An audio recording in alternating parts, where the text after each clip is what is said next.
Today on Hellbound.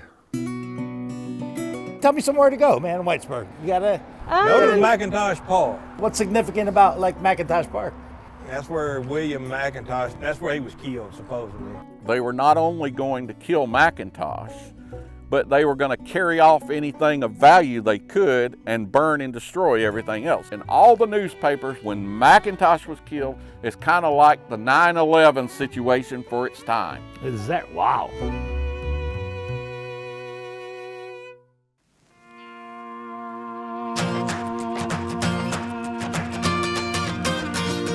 Still stuck in this house with a mind full of doubts. Tired of staring out the window. Well, it's finally Friday, and you know what that means. The end of a long week of work. Grow channel 2, channel 3. Back. Everyone has their ways to cool down and relax. This is mine. Listen, Karen, I'll even ride on my rollerblades. I need to go somewhere.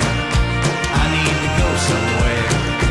I need to go somewhere. This is Hellbound.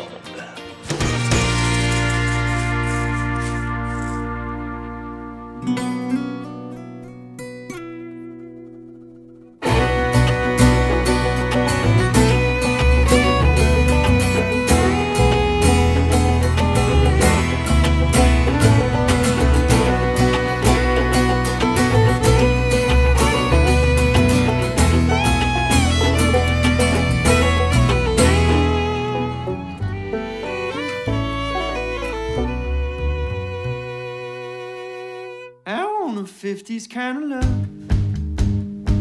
I want a heart that isn't so messed up. I want the pure stuff that I once dreamed of. Brush all the dirt under the rug. I want a 50s kind of love.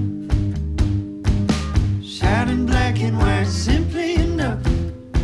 No real earth, no complications of. JT, what's up? Hey, Tori, how are you? Hey, Ken, come here. Hey, how you doing? Good to man? see Good you. to see you. How Hey, are Ken. ya? This is Tori and Ken. They own the gas station next to my headquarters. The best little kept secret in town. That's of course. right. You guys' That's place right. there. Absolutely. Yeah. What's going on? Tell me somewhere to go, man, in Whitesburg. You gotta Go to the McIntosh Park. McIntosh Park. You can ride through there, and they got a good road you can ride through.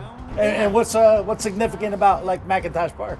William McIntosh, the chief of the Upper or Lower Creek Indians, I can't remember which one. That's where he was killed, supposedly. He had a house there, and that's where the Lower Creek Indians, I guess, came up when they found out he had sold the land out from under the Creek tribe, and they had a fight and they killed him down there. Oh wow! And that's close by or what? 3 miles from here. 3 miles. Okay. Right down Highway 5. On a different note, and later in probably the 1920s, maybe, I think that area was known for bootlegging.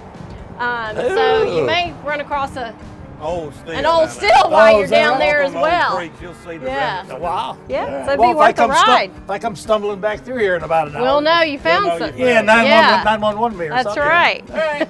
Absolutely. Well, yeah, it's great seeing you. Good man. to see you. Be Okay, safe. yeah, take care. Take it easy. Yep, I'll be through. Right before I left, Ken and Tori mentioned something about some lost gold legend out here in this McIntosh Reserve. You know, we don't find these stories. They've got a weird way of finding us.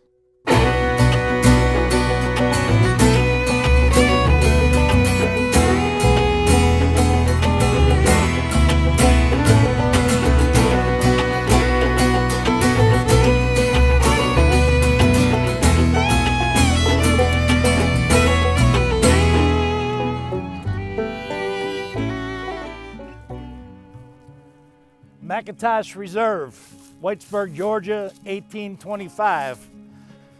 Before roads became trails. What happened here? We're not sure, but we've been told it's just like some fascinating stuff. Hell come visiting here in 1825 and something happened with the Chief McIntosh out here. We were fortunate enough to find a man named Daryl Johnson. He's been running this park for 30 years. And he's kind enough to come out here and he's gonna meet with us and kind of let us know what happened out here. Prior to the night of April 30th, 1825, early morning of May 1st, 1825. A lot of things had been going on. McIntosh, who was a wealthy chief, he would have had a ferry below us that was bringing in around $1,500 a year. Now, $1,500 a year may not sound like much to us now. $1,500 a year in 1825 was a lot of money, and that was only one of his holdings. You had 1,200 head of cattle. It said he had 6 riding horses, fine riding horses. He had this rock behind us carved out for visitors to be able to mount their horses more easily. And it's the only artifact that actually survived from that attack. By the time of Chief McIntosh, the Lower Creeks had lost most of their nation, not due to treaties, but due to the Creek Indian War of 1813 and 1814.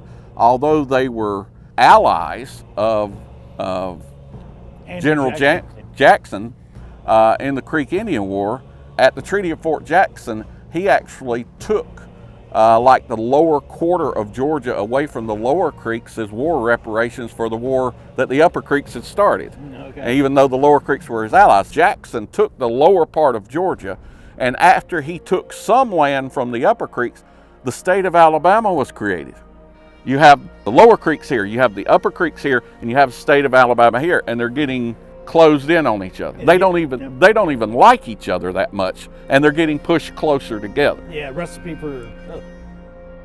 When we go down to Indian Springs, where the treaty is signed, a few months prior, in like November 1824, the federal agent to the Creek Nation, who was assigned to be over their basic trading practices, and to also, this is very important, the Creek agent would accept the stipends from the U.S. government that were being paid to the Creek Nation. So there was some indication that sometimes McIntosh and his business partners might raise the prices a little when they knew that money was coming. Okay. However, this agent who was being appointed, his last name was Kroll, he was no friend of McIntosh, and he actually wanted McIntosh's trading rights, and so he used that as one of his arguments to vilify McIntosh. He says, McIntosh doesn't care anything about you, he raises his prices, he does all this other stuff,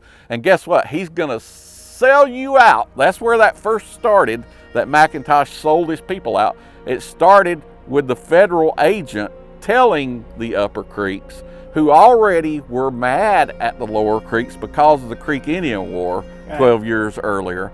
So he starts the whole idea that McIntosh is going to sell his people out. He says he is going to sell you out. You just wait and see. He's stirring the pot already.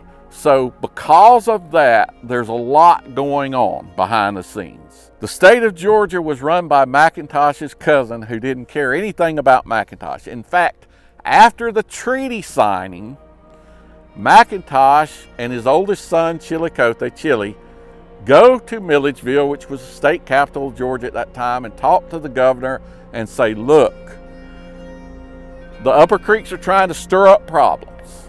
The agent's trying to stir up problems. Maybe you need to, have a talk with them. The people are stirred up right now. Please keep the surveyors out, keep everybody out until we're gone. Give the people a chance to settle down. And the governor, patting him on the back, don't you worry about it. He didn't care. McIntosh was going to have to go too, even though they were cousins, because he was half Creek. So they weren't allowing any Creeks in the state of Georgia. So he was going to have to go too. Well, of course, McIntosh gets here, and he was right. They have stirred the people up. So they came through the woods at night without torches, without anything, came from Alabama, and they tracked here off the normal pass, so they wouldn't be seen. They did show up stealthily, and they did surprise McIntosh. Between 170 and 400 warriors. Correct. And they showed up does anybody know what time was it night they showed up? No, they showed up right before night, waited for everyone to go in the house. And you have to remember, one way to get people out of the house and to see who's coming out, they set the house on fire. They pack stuff under it. McIntosh, he eventually is wounded. They drag him out before the house burns down. And it is said that he raises up on one elbow and is glaring at them. He can't speak, he can't talk, and he's glaring at them when Minowa jumps up and takes probably something like a Bowie knife. They say a dagger, but you know, it's going to be a big knife, and plunges it into his chest, and that's the end of McIntosh. This is devastated. This whole area is devastated. The buildings are burned. There are animals left slaughtered that they couldn't carry off. They carried off what they could, but animals were slaughtered. His children and his wives who were here with him, 2 of his wives were here, Susanna and Peggy, stripped of their clothing. None of the settlers, they were all scared. They didn't want to have anything to do with any of the McIntoshes or anything. They were scared they would get killed. And so they basically have to trek all the way to Line Creek to get help. Chillicothe swims across the river, makes it to Noonan, and that's where people first start hearing about what happened here. And of course the whole area is scared because of how they know the creeks, especially the upper creeks, were very, very warlike, and all the settlers are very scared. And it really caused a huge commotion. After the killing of McIntosh, there's a U.S. House of Representatives report done on the whole affair, which took 2 years. In fact, in Europe, in all the newspapers, when McIntosh was killed, it's kind of like the 9/11 situation for its time. Is that wow? They thought that there was going to be a civil war in the United States over the question of the Native Americans. Mm-hmm. Tori and Ken earlier, they had mentioned that you might want to ask them about the gold that's supposedly buried out here, that he got paid for, like the treaty. There are 2 reasons for people thinking there's gold out here. One of them has to do with the McIntosh affair. I told you the treaty was ratified in record time, and it was also annulled in record time. If it had been annulled, the United States would have sent soldiers after that gold. There was no gold. There was no payment. McIntosh hasn't had time to receive any money, because when the Senate ratified it, the United States would have had to get the money together, and they would have had to ship it down here by stagecoach. So they want to have it right there at Indian Springs, hey, like a poker table saying, hey, you signed? No, okay. All right, well, what about maybe like, I mean, he was a wealthy man. You said even that little... All right, now, another reason why is because the Upper Creeks did carry off. We don't know how much was in it, but they said chest of silver, not gold. Remember, I told you had $1,500 a year coming in it. Just from the ferry. Just from the ferry. He also had the hotel. He had other business ventures. So he had some chest here with money. But it was silver. Okay. It was silver. It was toted off by the Upper Creeks. That's part of what Chile got back. So was that like there was no banks then? Did he maybe have like a hiding spot where he would hide, bury his... You hear all sorts of... Everybody knows. You're from New York. I actually had people come from New York one time looking for the gold. I must say that was kind of disappointing. Before saying goodbye to Daryl, he's nice enough to invite us to do a little tour around the McIntosh cabin. And each of us has a story to tell. Listen well, consider your choice. And I am what I am. Don't need no one to tell me that. And I will stand tall where others may fall.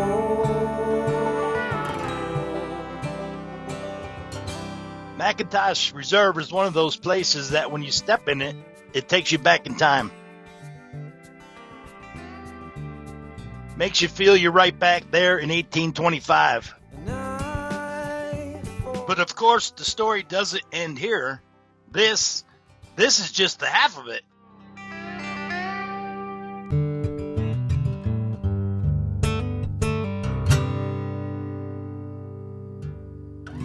On our next episode, I actually got a hold of somebody in Indian Springs. His name is Jim Hobgood. Well, McIntosh, he made the deal and he signed the treaty right here in this hotel. McIntosh, you sign that paper, you're never gonna live to see the next moon. Something like that. About that time, there was a place in North Georgia, right in the heart of the Cherokee Nation, and they found gold. They had to get rid of the Indians to get the gold. Now, my grandfather's take was that the gold was actually hid beside the river. Well, I tell you what, some weekend we need to get together, man. Definitely, I got a little boat and a little couple underwater Yeah. cameras. It'd be a treasure no matter what you find.